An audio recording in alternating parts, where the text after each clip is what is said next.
میخوام یه راز خیلی بزرگ بهت بگم. یه ترفند خفن که ذهنتو توی 30 ثانیه هک میکنه. یه کاری که کمتر از 5% آدما میدونن و اصلا نمیخوان تو بفهمی.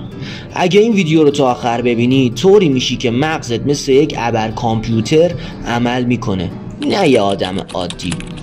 قبل از این که بگم ترفند چیه یه چیز مهم بگم. مغز ما همیشه دنبال کمکاریه.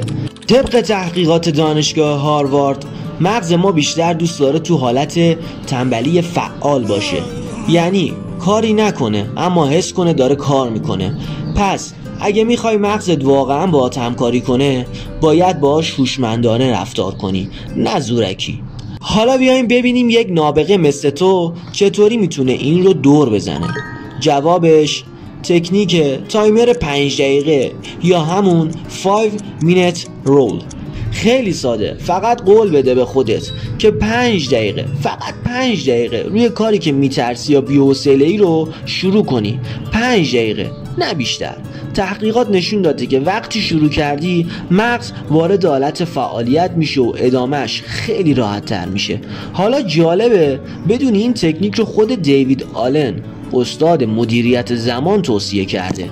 حالا یه راز بزنم، این حرکت 5 دقیقه‌ای رو ترکیب کن با قانون پاداش فوری.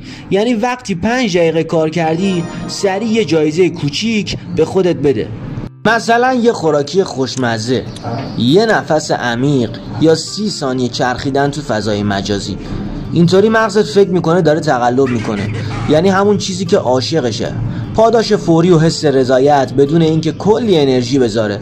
با این ترکیب مغزت نمیتونه در برابر شروع کار مقاومت کنه. تازه یه چیز دیگه، وقتی 5 دقیقه میگذره معمولا آدم ادامه میده، چون سختی شروع کار مهمترین بخششه.